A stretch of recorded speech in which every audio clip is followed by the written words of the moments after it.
Well, I hope that you all are as excited to dive into day 2 of maximizing network marketing through social media. Day 2 of our boot camp. Day 1, we talked about the power of attraction marketing, and today we're going to shift our focus a little bit to storytelling.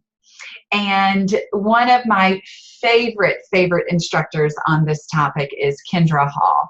She's a great YouTube channel, so I would encourage you to not just take my word for it, but take her word for it so much more than mine, because a lot of what I'm going to share with you in today's video series comes from the wisdom of Kendra Hall. So I want to, again, just introduce myself to you, Amy Schwan, Emerald Ambassador with Plexus Worldwide, and just let you know that my story is ever evolving. And I think that that is the important piece to this puzzle here, is that we're not done. We're not learning. We're not done perfecting our trade, whatever that may be. But I want to pose several questions throughout this video to you today. One of which is, if you have not defined your why, now is the time to do so. Because your why is going to play an important role within your storytelling. So people join Plexus, we say, really for 3 different reasons. I call them the 3 W's. I borrowed that from somebody way back when I first started. Can't remember where I heard it. Might have been Diamond Leslie Weaver. But the 3 W's are wealth, wellness, and weight loss. And at different stages of the game, we may be latching on to one of those 3 different W's.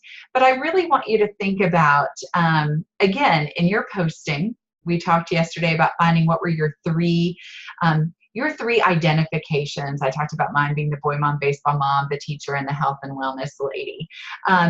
But also along those lines are integrated the 3 W's of Plexus: wellness, weight loss, and wealth. So when we are posting on social media, those are the different markets that we are aiming to attract and to reach. I'll tell you, the hardest one for me to really reach out to was involving the wealth side. I never got into Plexus for the money. It's a phenomenal blessing on our family, but that was not my original intent.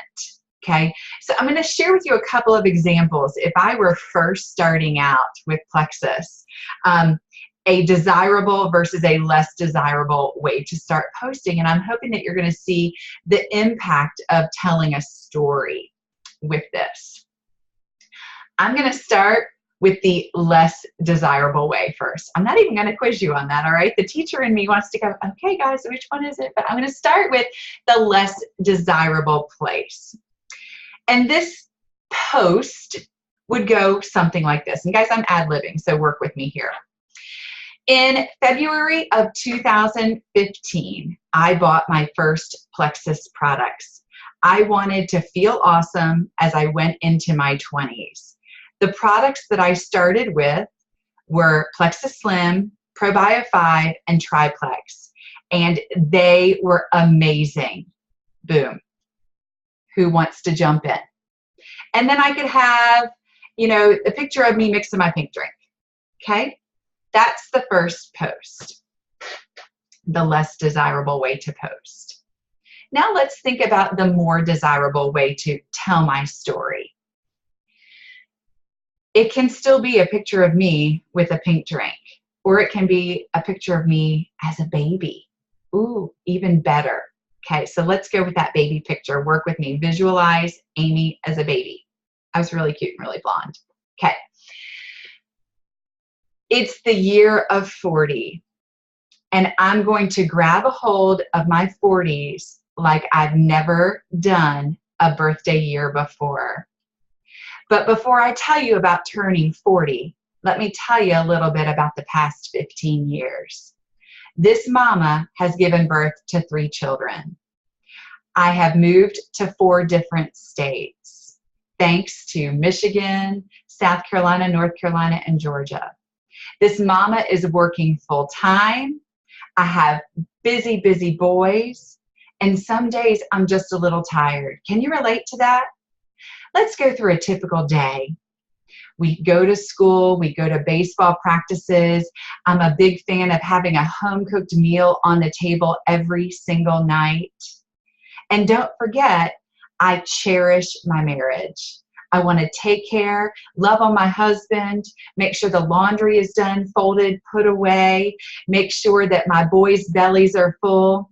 And at the end of that day, this mama's tired. And I've been doing that for 15 years. Who says that my 40s have to be the same? This little pink drink, you bet your bottom dollar, it's going to be my ticket to health and happiness to rock out my 40s. Who wants to rock them out with me? Do you see the difference? That second one, I poured some passion and my personality and my story into it. The first one, I was like, in February of 2015, I bought some products. Who wants to do it with me? There's nothing compelling about that. People don't want to just buy your stuff. They're going to buy your story. And I know that you guys have heard that before. But I really want you to think about, what is your why? What is fueling you every day to continue to share Plexus? And there are going to be days where you've got to pour your why out on social media because people want to hear your story. You might think your story is boring, but other people are going to find comfort in your story. Okay, so I want you to think about this. If you were to make a post about ingredients, do you think it would be more attractive to people to post about aloe, alpha lipoic acid, green bean coffee extract, green lipped mussel? Do you think it would be more compelling to start labeling ingredients, or do you think it would be more important to tell the story and how you have been helped, how your life has been changed? I think of a couple of my friends right now that are either currently going under cancer treatment or have gone through cancer treatment. And they have such compelling stories about Nerve, the product Nerve, and how that has helped them through some of the discomfort that they've had. To tell that story of how they can get out of bed in the morning without feeling the pain or discomfort. They can walk Kennesaw Mountain, tell the story, take a picture of you hiking. That's compelling. People are going to walk away and they're going to think about your story more than they're going to think about a product. And then that's going to bring them back to you in the long run. Stories can eliminate a price conversation, which can often be uncomfortable. Okay.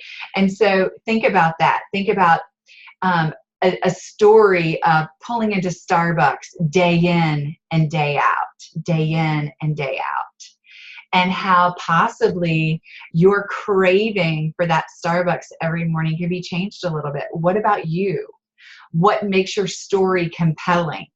Okay, so I really, this is a little bit more difficult, guys, but I'm going to tell you what I really latched onto with storytelling. There were two instances where it was pivotal for my business. And the first one, I was Senior Ruby, and I had never before posted about the financial side of Plexus.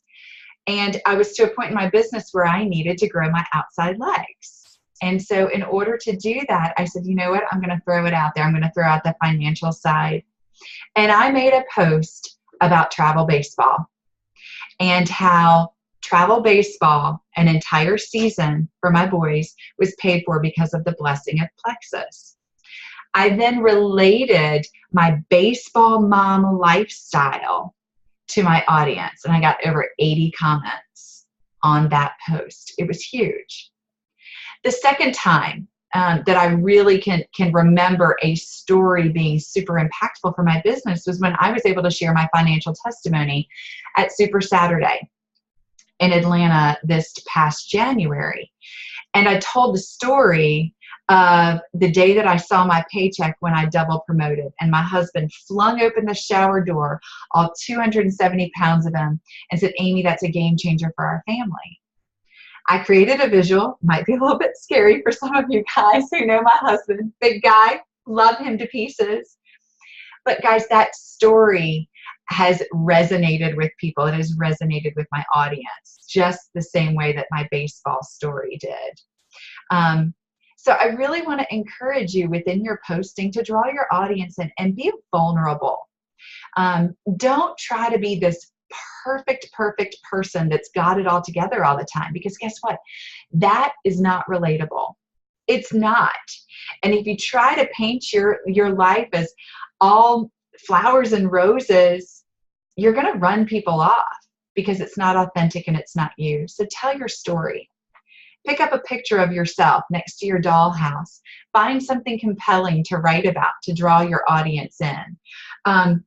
Pick up gosh, I don't know. I'm looking around my office right here just at things. I've got a ball of yarn. Think about how something like a ball of yarn can tell a story to your audience.